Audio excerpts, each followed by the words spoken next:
Allí en su lugar. El día de hoy yo quiero compartir con ustedes, con toda la iglesia, un mensaje que compartiera en la convención nacional de nuestra iglesia, nuestra pasada convención en la ciudad de Iquitos. Hablando, y si recordamos un poco, en la convención estábamos hablando sobre enfoques prácticos para la batalla espiritual. Y el tema que abordé aquel día tenía que ver con las ideologías y cómo estas son parte de una batalla espiritual hoy por hoy. Cómo la ideologización de la sociedad está haciendo una batalla espiritual para la iglesia. Y entonces hoy quiero compartir esto con todos ustedes, hablando un poco sobre las ideologías, y para eso quiero pedirle que me acompañe en una oración. Padre, gracias por este tiempo, gracias por la oportunidad de estar como iglesia mirando, Señor, tus principios, pero también lo que sucede en este mundo y verlo a la luz de tu palabra. Pedimos sabiduría y dirección de tu Espíritu en el nombre de Jesús. Amén. Pues hoy conocemos como ideología, o mejor dicho, lo que hoy conocemos como ideología comenzó en el siglo XVIII, finales, mediados y hasta el siglo XIX, con un movimiento intelectual que se llamó la Ilustración. Y pues quiero citar hoy varias definiciones de esto y también algunos apartes de un escritor contemporáneo argentino, Agustín Laje, politólogo, conferencista, y bueno, Dios no está usando a ese hombre y a otros como él a poner en alto y a poner en la mesa un tema, cierto, que es lo que ellos han denominado la batalla cultural. Y es porque el tema de las ideologías son, por un lado, sutiles, por el otro lado, frontales, pero todas apuntan a llegar a controlar la sociedad de una u otra manera. Y quiero tratar de explicar un poco eso el día de hoy. Este movimiento intelectual llamado la Ilustración del siglo XVIII comenzó principalmente en Francia. Se extendió a Inglaterra, se extendió a Alemania. Inspiró profundos cambios culturales y, pues obviamente, impactó tremendamente en la sociedad de aquel entonces. Pero a partir de ahí, se desprendió también algunas de estas ideologías que son un poco radicales. Una que se conoció como el racismo científico, en la cual implementaron algunos para creerse superior a otros.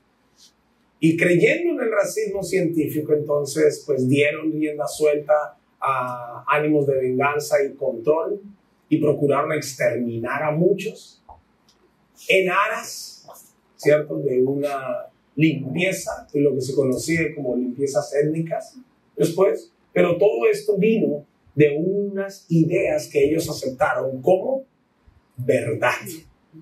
La ideología, en cualquiera de sus formas, pretende hacer que tú creas algo como verdad y en base a eso decidas, hagas tus negocios, críes tus hijos, y si eres una autoridad del país, pues obviamente en base a esas ideas, legisles, gobiernes y finalmente controles. Las ideas desarrolladas durante esta época estuvieron enfocadas en conceptos como la búsqueda de la felicidad, la búsqueda de la plenitud, el desarrollo profesional, la soberanía de la razón, en fin.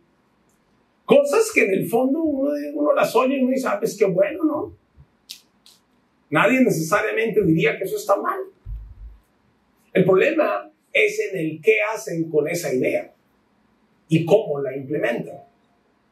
Y pues en ese orden de ideas y sin más preámbulo, quiero ir a algunas definiciones clásicas de ideología que tengo acá y que quiero citar. Una es de Karl Marx y Friedrich Engels, y dice allí, entre otras cosas, es el conjunto de ideas y creencias que sirven para justificar las relaciones de poder existentes en una sociedad. Eso es lo que estos hombres decían allí. La ideología un conjunto de ideas y creencias que sirven para justificar las relaciones existentes de poder.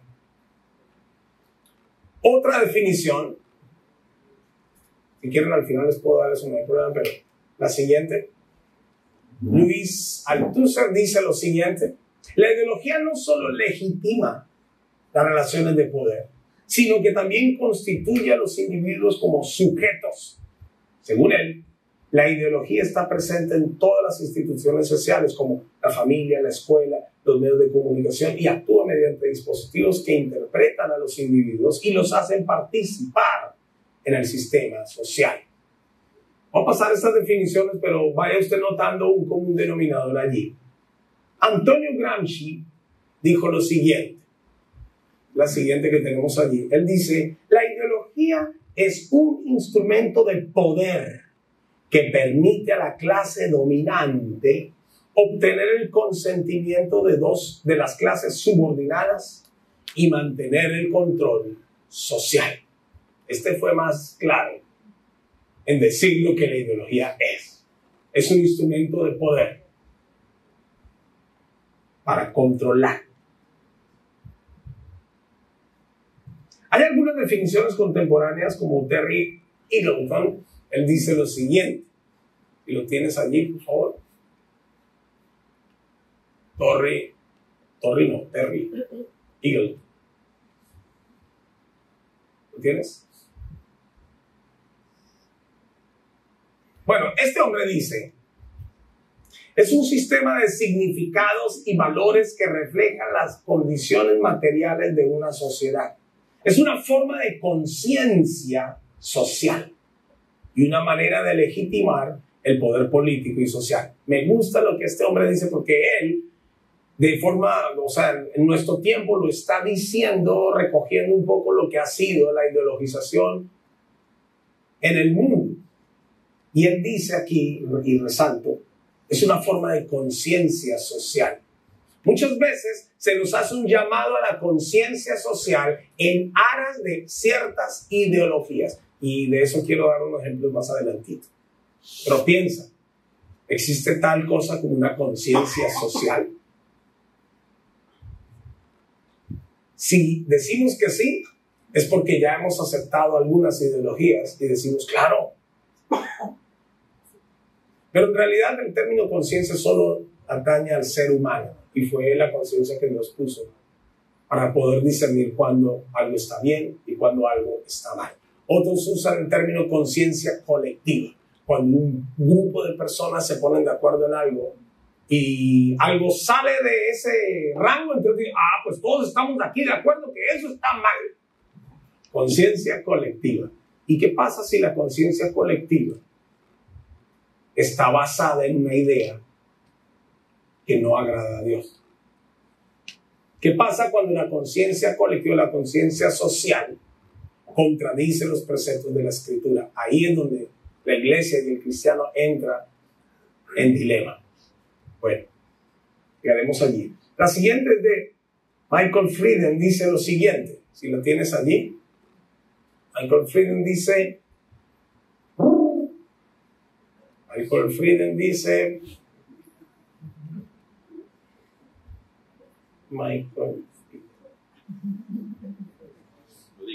bueno, lo dijo así.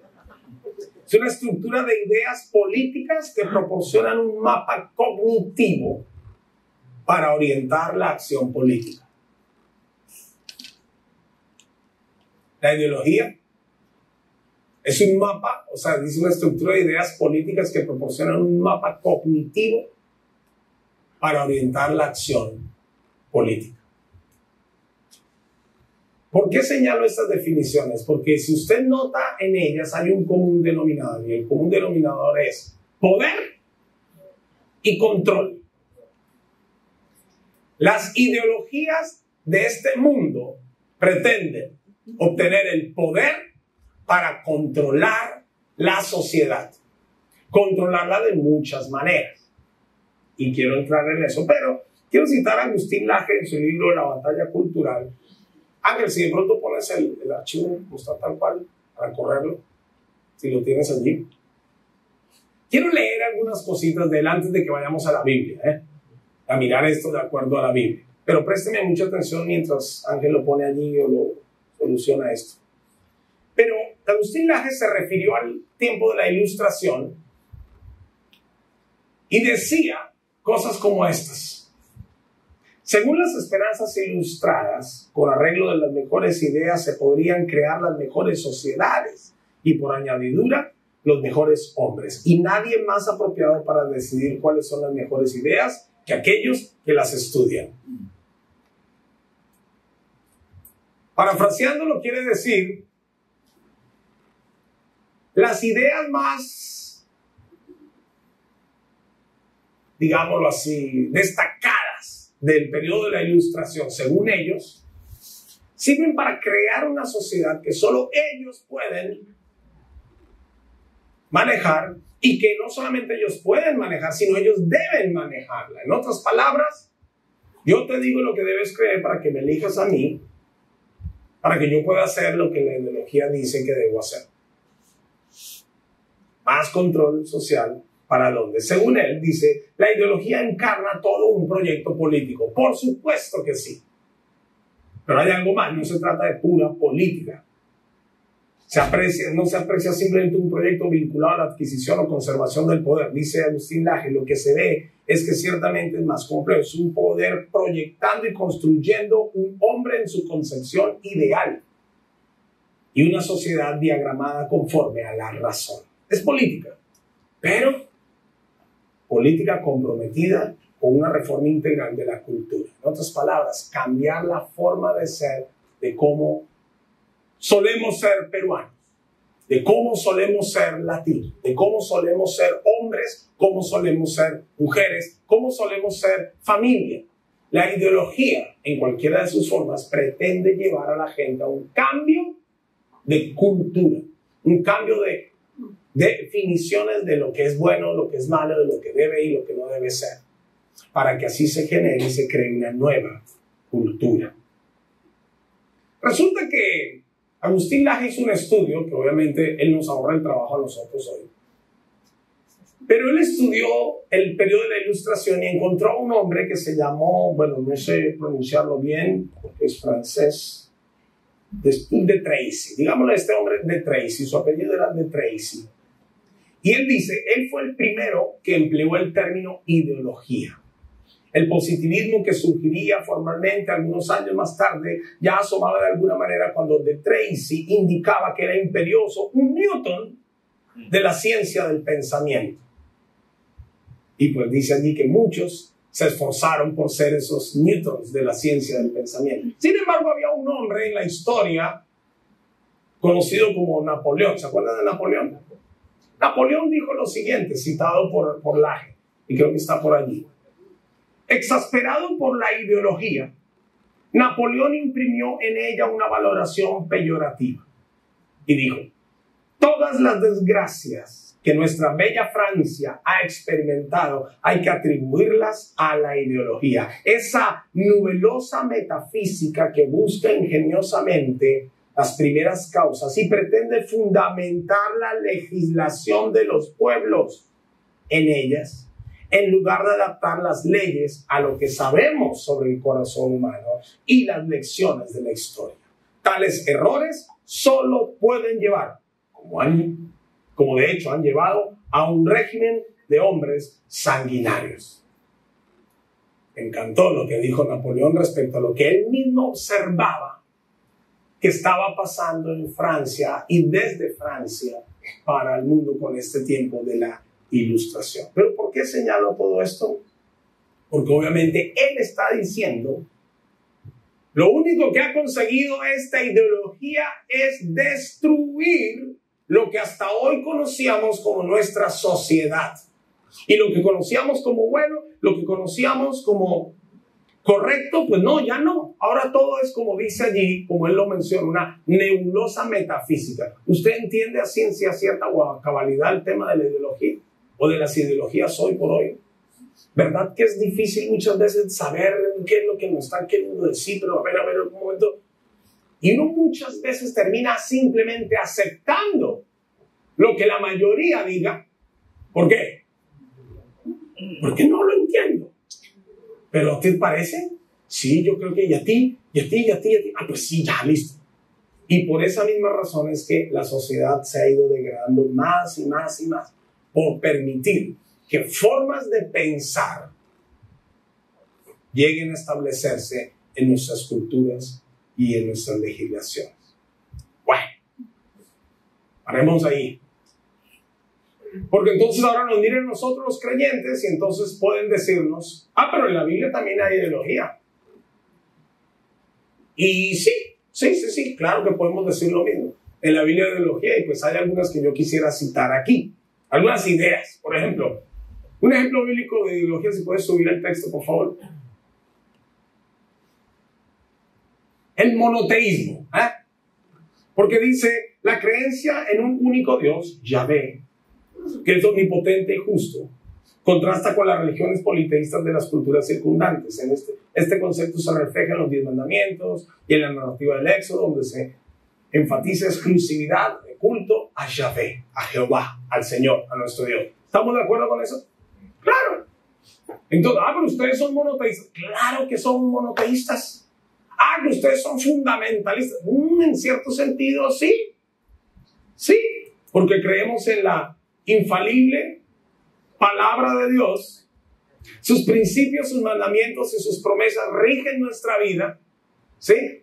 Y creemos que es la verdad, porque es la verdad que le ha cambiado la vida a millones, así como me ha cambiado a mí y a ti. Entonces sí, somos monoteístas. Y hablamos de monoteísmo en la Biblia. Sí. Otro, justicia social.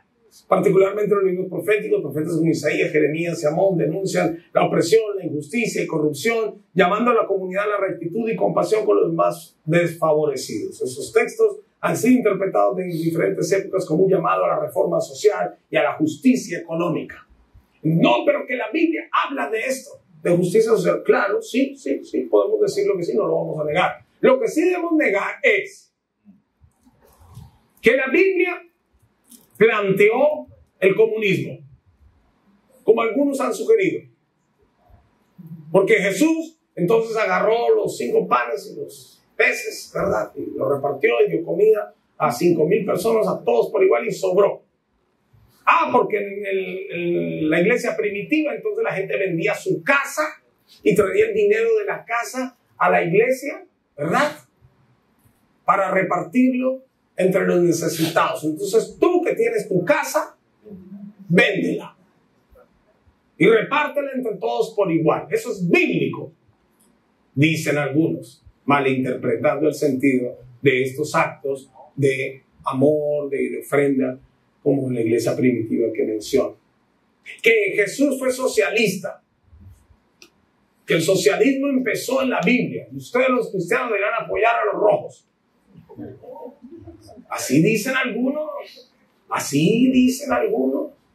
y que porque Jesús fue socialista, que porque él quería la igualdad social y la equidad para todos.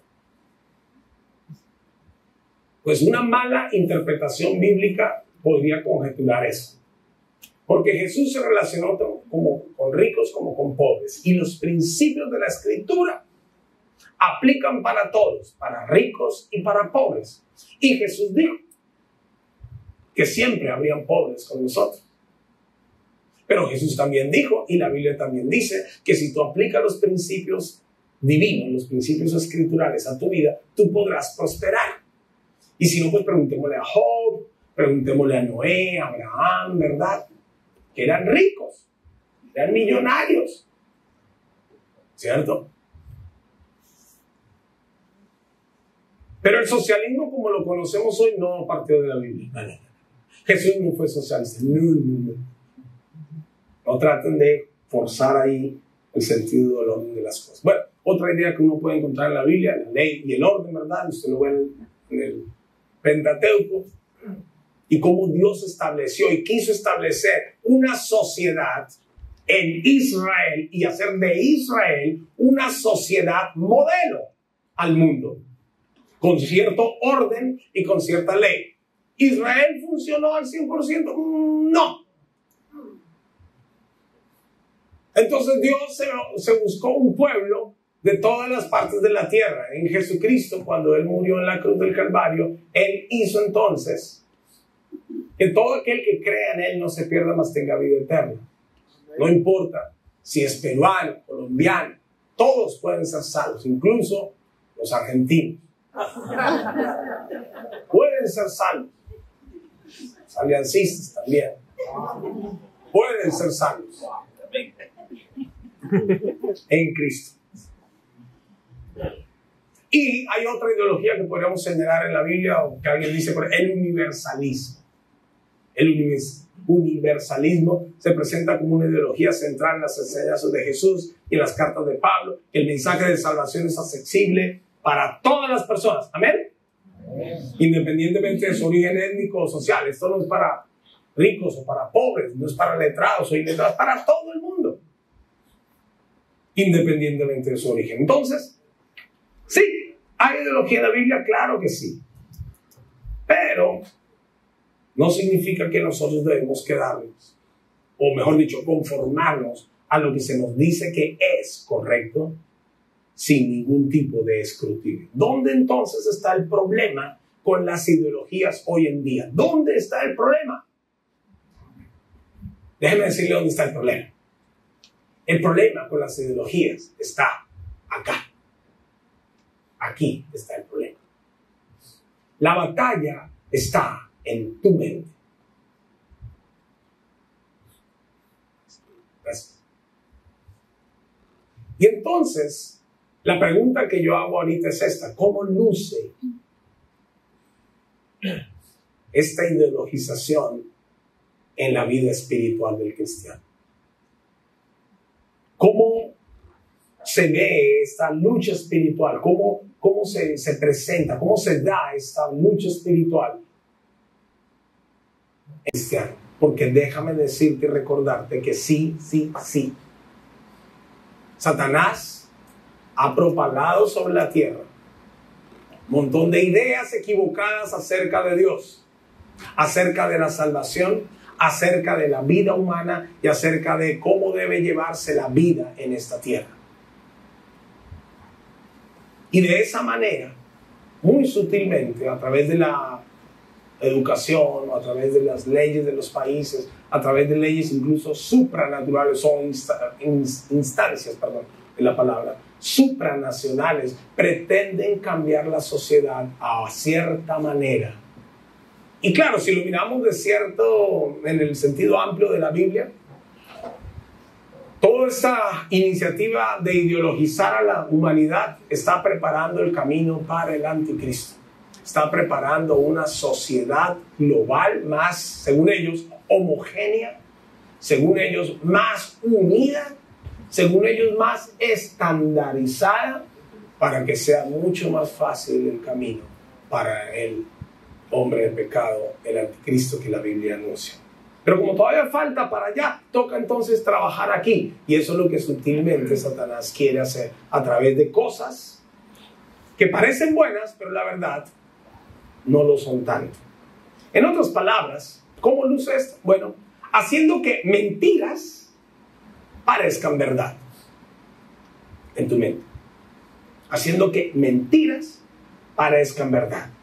Desde la forma de vestir, hace 30, 40 años, habían formas de vestir que eran inmorales. Hoy es normal. Hoy es normal, se ha ido cambiando, ¿verdad? Porque se te ha hecho creer que no es normal. Antes, pues, destaparse un poquito, pues, era vulgar. No, pues ahora entre más calatos, pues como que, ¿no? Y a veces no solamente es mostrando, sino prendas que dejan ver y no dejan ver, y que, pues como que, antes eso tenía uno que andar ropado hasta que no, ahora ya no, ahora es como que, pues, ha ido poco a poco cambiando el punto. La Biblia dice en 2 Corintios capítulo 11, versículo 14, que Satanás se disfraza como ángel de luz y hace pensar que cosas que son una mentira parezcan hoy una verdad. Es una luz engañosa. Los Gálatas y los Colosenses en la Biblia fueron engañados, los cristianos fueron engañados y fueron arrastrados nuevamente a las costumbres de los judíos, siendo cristianos. Y el apóstol Pablo tuvo que escribir a los Gálatas y les dijo: un momentito, ¿y quién los confundió? ¿Por qué cayeron de la firmeza que tenían en Cristo? ¿Qué pasó? Volvieron a los legalismos de la circuncisión, a los legalismos de las manos lavadas y todas estas cosas que para agradar a Dios. Cuando todo eso ya había sido abolido, pero les metieron la idea de que eso era santidad. Hoy por hoy mucho cristiano hace cosas o deja de hacerlas porque cree que en hacer o dejar de hacer hay santidad. Ojo, yo no estoy diciendo que no haya que dejar de hacer algunas cosas. Y no estoy diciendo que no debamos empezar a hacer otras. Sí. Pero si no hay un cambio en el corazón, de nada sirve que hagas lo que hagas o dejes de hacer lo que dejes de hacer. De nada servirá. Entonces la idea puede ser buena, pero si tú no la crees de corazón, de nada sirve. Hoy por hoy se pretende socializar ideas contrarias a los principios bíblicos. Aborto. Es mi cuerpo, mis decisiones, dicen las mujeres que defienden el aborto. Y han hecho todo un movimiento, usted ha visto eso, ¿no? Bueno, en Perú, gracias a Dios, no ha prosperado todavía a que eso sea instalado como ley, pero en muchos otros lugares de la tierra ya lo es. Y hay movimientos y financiados con dineros, pero fuertes, para que se legalice el aborto. ¿El aborto agrada a Dios? No. Eso va en contra de los principios de la Escritura. Pero nos han ido metiendo la idea y poco a poco nos han ido convenciendo hasta de, oye, sí es bueno legalizar el aborto para que todas esas mujeres tengan derecho a decidir qué hacer con su cuerpo. Y para justificar el aborto entonces se han propalado algunas ideas, como que por ejemplo la concepción viene después de la semana 14 o 12, no sé qué. Cuando está probado que tan pronto es de gusanito, toca ni el ovulito, hay concepción, hay vida. No, pero es que no es vida, que es un cigoto. Y después un embrión, ni siquiera es un feto, no es nada. O sea, ¿cómo que no es nada? Es por la idea que tenemos de cuándo empieza la vida, ¿te das cuenta? Entonces, cuando esa idea de cuándo empieza la vida es trastornada, ya aceptamos una mentira como verdad y creemos poder justificar acciones, por ejemplo, como el aborto. ¿Y qué del matrimonio igualitario? Que dos personas, pues que ya sí, pues se cansaron del sexo opuesto y como que se entienden más y se entienden mejor, ¿no? Con una persona del mismo sexo y pues entonces quieren que la sociedad lo reconozca como matrimonio. Y hay intentos aquí en el Perú, en el Congreso de la República, se han hecho varios intentos por legalizar esto y llevarlo a cabo. Bueno, gracias a Dios Perú sigue siendo un país muy conservador y eso está por ahí en el tintero. Eso no. Pero, ¿eso está bien o está mal delante de Dios? ¿Qué dice la Biblia al respecto? Bueno, la Biblia dice que el matrimonio es entre un hombre y una mujer. Y la Biblia sí señala que cuando los hombres, en Romanos capítulo 1, se involucran íntimamente, sexualmente con otros hombres, pues eso es perversión. Y lo mismo una mujer con otra mujer, eso es perversión. Ah, pero el mundo hoy dice, no, eso era antes. Eso es ser retrógrada. Ese es un pensamiento arcaico. Es que los que piensan así viven en la época de las cavernas. Y cuando uno quiere levantar la voz diciendo un matrimonio es entre un hombre y una mujer, hasta se le burlan. Ahora, ¿qué pasa si una pareja homosexual o unas personas homosexuales llegan a la iglesia? Pues yo le voy a decir lo que va a pasar. Primero, pues son muy bienvenidos. Así como ellos están luchando con esa confusión ideológica y también pasional de su sexualidad, tú estás luchando con el trago, y tú estás luchando con la mentira, y tú estás luchando con el cigarro, y tú estás luchando con las drogas, y tú estás luchando con la ludopatía, y tú estás luchando por cómo no hacerle caso a la SUNAT y evadir impuestos.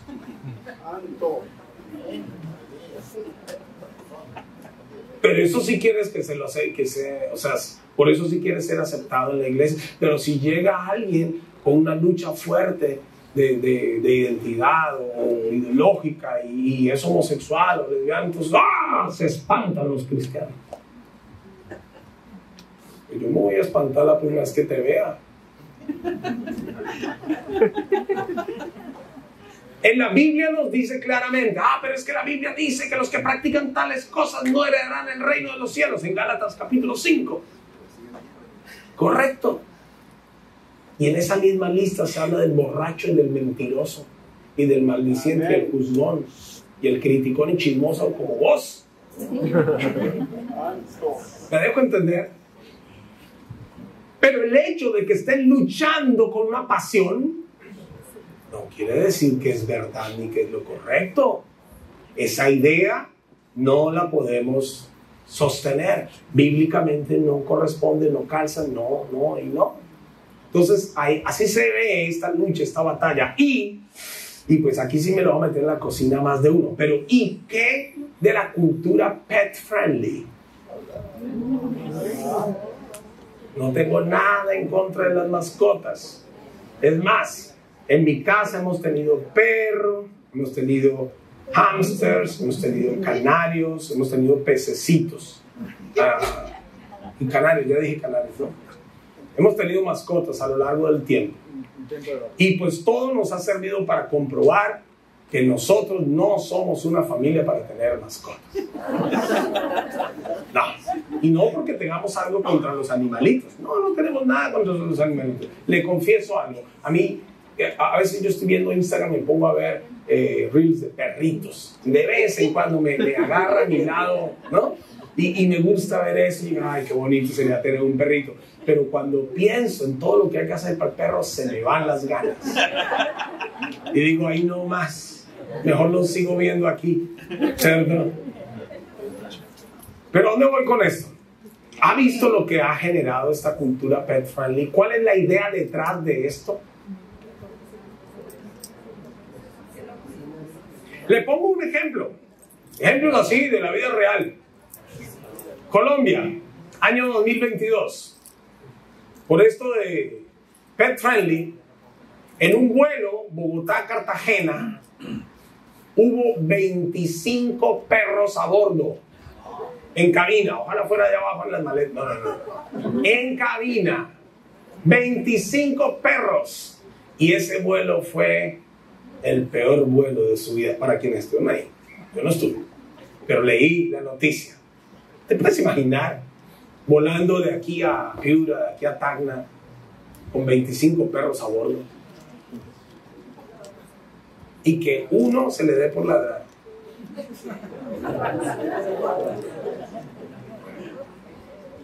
Estábamos viajando con mi familia el año, hace un tiempo, no me recuerdo cuándo fue eso, pero estábamos viajando y tomamos un avión. Y pues todos estábamos en puestos diferentes y Valeria, nuestra hija menor, se sentó ya que era un señor y tremendo perro en la ventana. Y ojalá con bozal. No tenía bozal. Tremendo, pero ella estaba ahí como... Pero bueno, ¿a dónde va esto y por qué tanta cosa con los perros y los animales aquí y allá? La Biblia dice que el hombre, el ser humano, ha de señorear sobre la creación. Amén. Y no que la creación señoree sobre el hombre. Sí. Y entonces, los animales se les quiere dar el mismo nivel y el mismo valor que los seres humanos. Lo cual no es correcto.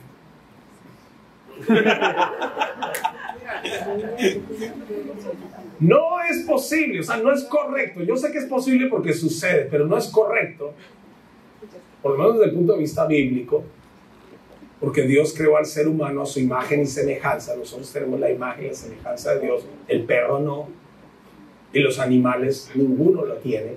El hombre se diferencia de toda la creación porque el hombre, el ser humano, tiene la imagen y la semejanza de Dios. Y si no notas una diferencia entre el perro y tú, bueno, creo que hay otro problemita contigo.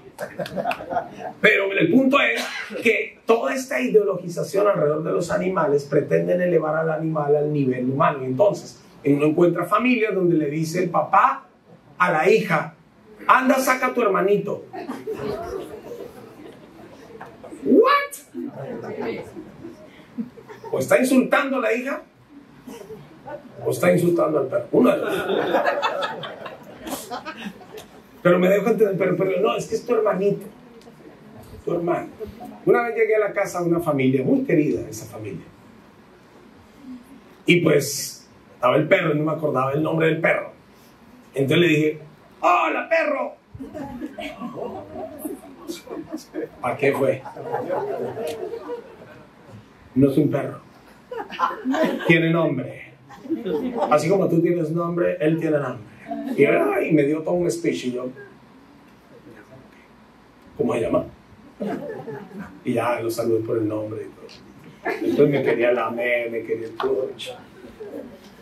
Entonces, el punto es que hay una idea engañosa, una idea equivocada detrás. Y pues nada más, usted quiere a los perros, a usted le gusta dormir con el perro y que el perro lo lama y todo. Hágalo, no hay problema. Pero yo hablo de lo que pasa en el mundo hoy, de cómo se pretende elevar a los animales al mismo nivel de los seres humanos. Cómo se pretende elevar la naturaleza al nivel de los seres humanos. ¿Ustedes recuerdan hace años atrás el baguazo? Toda esa crisis social que hubo en Bagua, porque había un proyecto de tirar una carretera a través de un bosque y salieron allí los nativos diciendo: no, que estos son nuestros ancestros, que son nuestros abuelos, que no sé cuánto, que y que no, y que primero muertos, y que no sé. Y hubo muertos, hubo policías muertos, o sea, eso fue tremendo. Pero recuerdo mucho y me encantó ese programa, y no le hago, pues, no me pagan nada por decir eso, pero Jaime Bailey, en su programa de las 11 de la noche el domingo, en esa época, entrevistó allí a un dirigente de estos indígenas de Bagua, ¿no? Y entonces, en la discusión decía una cosa y otra, argumentando. Entonces Jaime Bailey le cuestionó de la forma que debía y le dijo: no me digas, por favor, que tú crees que un árbol tiene el mismo valor que un ser humano. Y el activista estaba: pero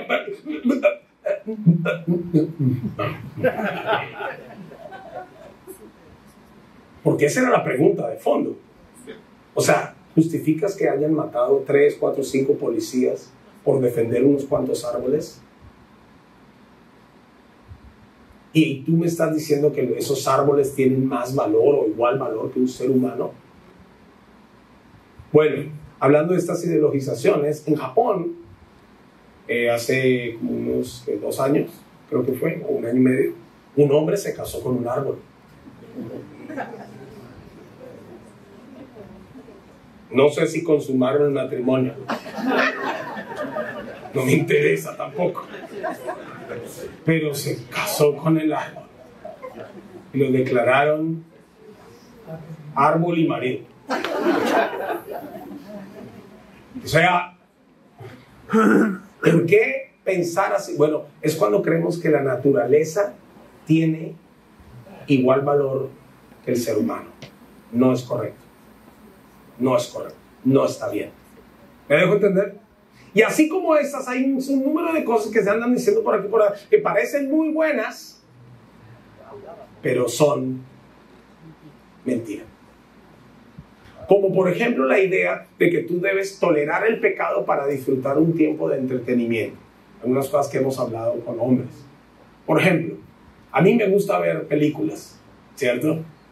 A veces me aburre Netflix porque pues ya he visto casi todas las películas que tienen ahí, pues yo digo, ¿qué más veo? ¿No? Pero en la mayoría de las películas hay una escena de cama. Yo no estoy buscando pornografía, pero me la ponen ahí. Le llaman pornografía suave. No es la explícita. Sí, esa que googlea a la gente y anda buscando ahí la más fea.com. No. Pero es pornografía suave. Te dejan la pelota picando en la cabeza. Che. Te la andan ahí. Porque tú estás viendo una película de acción y de pronto el chico va con la chica y de pronto... Y son 30 segundos, 40 segundos de imagen, pero ya. Y no sabes en qué terminó la cosa. Pero en tu mente... ¿Y por qué toleras eso? ¿Está mal? ¿Está mal? Claro que está mal. No deberíamos estar viendo esas imágenes. Eso contamina la mente, pero lo justificamos porque es que estaba viendo una película. Entonces, hemos llegado al punto de justificar pecados para disfrutar tiempos de esparcimiento. Pero es que como ahora dice Shakira que tiene derecho a portarse mal, dice que para pasarla bien. Y la gente se cree eso. Dice, sí, claro que sí. Tengo derecho. ¿Tienes derecho a qué? Claro, tú puedes hacer lo que quieras con tu vida, pero lo que estás haciendo es dañando tu mente, corrompiendo tu mente y rebajando tus valores. Estás siendo presa o preso de la ideologización de esta tierra. ¿Cómo enfrentar esto y qué hacer al respecto? Hay muchas cosas más que podemos hablar, pero el tiempo ya no fue, ya me largué. En fin, no suelo hacer esto, pero qué cosa. Pero vamos, ¿qué hacer al respecto? La primera cosa que yo te sugiero, restaura la adoración. Restaura la adoración. Romanos capítulo 1, versículos 18 en adelante. Allí se nos dice que el problema comenzó cuando el hombre negó adorar a Dios por lo que él era y eligió adorar a las criaturas antes que al Creador. Ahí empezó el problema. Cuando el hombre se envaneció en sus necios razonamientos, como en la época de la Ilustración, siglo XVIII. Ahí empezó el problema. Y ahí sigue empezando el problema hoy por hoy en 2025. Cuando la gente se resiste o le da flojera, le da pereza adorar a Dios por lo que Él es, y suplantan ese tiempo y esa acción y ese ánimo en su vida, lo suplantan con redes sociales, lo suplantan con televisión, lo suplantan con Netflix, lo suplantan con cualquier otra actividad personal que, aunque no es mala, sí atenta contra algo que debería ser esencial en tu vida: la adoración. Tú deberías ser un adorador. Amén. Y no necesariamente porque seas músico. Acuérdate, la adoración es más que música. La adoración es vidas entregadas a Él, tu corazón dispuesto a Él. Primero Dios en mi vida, porque Él murió por mí, yo vivo por Él. Amén. Esa debería ser nuestra premisa. No, pero le sacamos tiempo al gimnasio, le sacamos tiempo a las redes sociales, le sacamos tiempo al trabajo, le sacamos tiempo a todo, pero a Dios no. Segunda de Reyes, capítulo 18 y capítulo 25, usted puede leerlo luego. Sedequías y Ezequías, dos reyes, en su momento derribaron la idolatría en medio de su pueblo. Derribaron los lugares altos, los altares donde se adoraban a otros dioses, para que el pueblo dejara de adorar a otros dioses y volviera a la verdadera adoración. Restaura la adoración en tu vida personal. Derriba aquellas cosas que son tronos en tu mente, en tu corazón. ¿Cómo saber cuando algo es un trono en mi mente, en mi corazón? Porque a eso le dedico más tiempo, esfuerzo y dinero.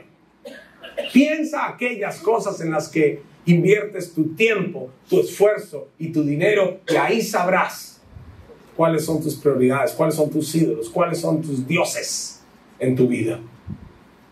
Dedícale más tiempo, esfuerzo y dinero a Dios. Restaura la adoración en tu vida. Segunda cosa, restaura la obediencia a Dios.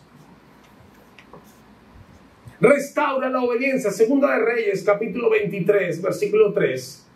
Josías. Dice allí, el rey tomó su lugar de autoridad junto a la columna y renovó el pacto en presencia del Señor. Se comprometió a obedecer cumpliendo sus mandatos, leyes y decretos con todo el corazón y con todo el alma. De esa manera, confirmó todas las condiciones del pacto que estaban escritas en el rollo y toda la gente se comprometió con el pacto.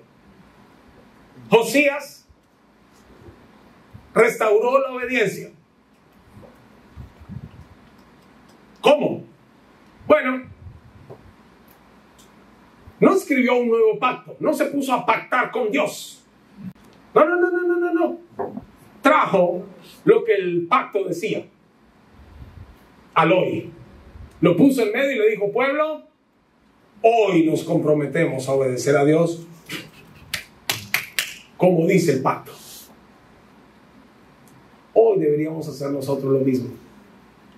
No es tiempo de ponernos, como dicen por ahí algunos predicadores, que Dios los bendiga, pacta con Dios y pacta con Dios y pacta para que salgas de deudas y pacta para que esto y pacta para que lo otro. No, señores. El nuevo pacto y el pacto que nos rige es en Jesucristo. Por su sangre derramada en la cruz del Calvario. Y todo aquel que en él cree no se pierde, sino tiene vida eterna. Y no vendrá a condenación, mas ha pasado de muerte a vida, dice la Escritura. Ahí es que acogerse al pacto de Dios. El pacto de Dios es, mi hijo murió por ti, confía en él y arrepiéntete de tus pecados y ahora vive para mí. Ese es el pacto. Bueno, es hora de hacerlo, iglesia. Para que las ideologías no ganen terreno en tu mente y en tu corazón, decide obedecer a Dios. Decide adorar a Dios. Restaura adoración, restaura obediencia en tu vida y finalmente restaura santidad en tu vida. Santidad en tu vida. Romanos capítulo 12, versículos 1 y 2. Romanos 12, 1 y 2 dice, les ruego que entreguen su cuerpo a Dios por todo lo que Él ha hecho a favor de ustedes. Que sean un sacrificio vivo y santo, la clase de sacrificio que a Él le agrada. Esa es la verdadera forma de adorarlo. No imiten las conductas ni las costumbres de este mundo. Más bien, dejen que Dios los transforme en personas nuevas al cambiarles la manera de pensar. Cambiar y renovar las ideologías. La manera de pensar ha de ser renovada por la palabra de Dios, no por los pensamientos de este mundo, ni por los deseos de tu carne. Entonces aprenderán a conocer la voluntad de Dios para ustedes, la cual es buena, agradable y perfecta. Restaura santidad. Dedícate a vivir para Dios. No significa que tienes que ser perfecto. No significa que no vas a fallar nuevamente. No significa que no te vas a equivocar. Significa que si decides vivir para Dios, aunque te resbales, caigas, te levantarás y seguirás en carrera. Y no te dejarás vulnerar, no te conformarás y te rendirás a lo que el mundo te diga que debes ser y hacer. ¡No! Restaura santidad. Dedícate a vivir para Dios. Tus sueños, tus anhelos, tus proyectos, somételos a Dios. Y la última. Queremos ganar el terreno en las ideologías en este mundo. Restaura adoración, restaura obediencia, restaura santidad en tu vida y predica el evangelio. Predica. Hermano querido, amado que me estás oyendo hoy, predica el evangelio. Comparte el evangelio con otros. Comparte lo que Dios está haciendo en tu vida con otros. Comparte lo que estás aprendiendo de Dios con otros. No te lo quedes para ti solamente. Compártelo. ¿Sabes por qué? Una de las razones por la que las ideologías de este mundo han agarrado tanta fuerza y tanto avance es por el silencio evangelístico de la iglesia. Amén. Cuando predicamos a Cristo, cuando le contamos a otros lo que Dios está haciendo en mi vida, en tu vida, perdón, cuando le contamos a otros, luz viene a ellos. Ellos dicen, oh, no lo había visto así, no sabía eso. Ay, de verdad, me ayuda lo que me están diciendo. ¿Cómo no lo pensé antes? Luz. ¿Y qué dice la Biblia? Que somos la luz de este mundo, ¿no? Amén.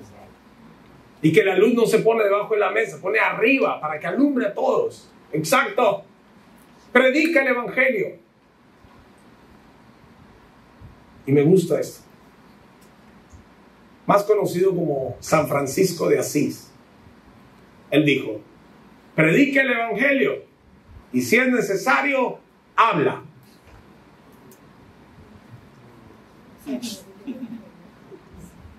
Significa que nuestra vida debería hablar lo suficientemente alto y fuerte.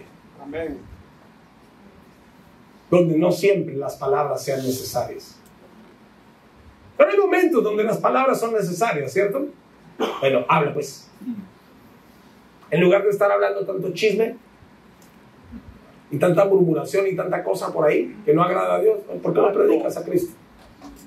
¿Por qué no le compartes a tus vecinos, tus colegas, familiares, lo que Dios está haciendo en tu vida? ¿Por qué no los invitas a la iglesia para que vean la obra el 13 de abril y el 20? ¿Por qué no? ¿Por qué no los llevas a una reunión en casa? ¿Por qué no los invitas los domingos acá? ¿Me dejo entender? Eso hay que hacer, porque eso también frena el avance ideológico dañino, maligno en el mundo, en tu mundo, en nuestro mundo. Entonces, iglesia, el mundo podrá decir lo que quiera y el mundo podrá proponer las ideas que quiera. Nosotros propondremos las ideas de Dios, las ideologías bíblicas. Restaura la adoración en tu vida, restaura la obediencia, restaura la santidad, predica el evangelio. Vamos a orar.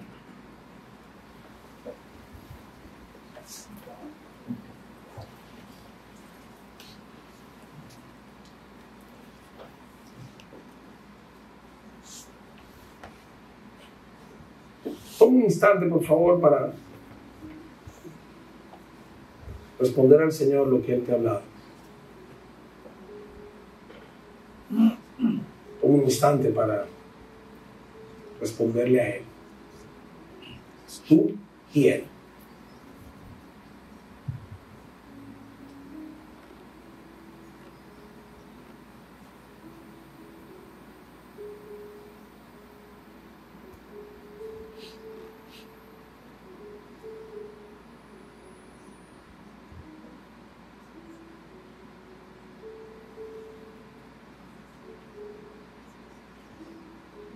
Padre, yo te quiero pedir a ti tu favor, misericordia con nosotros.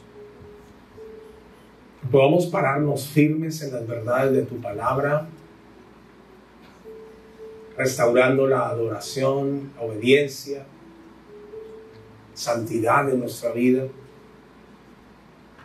para hacer frente a este mundo y sus ideologías.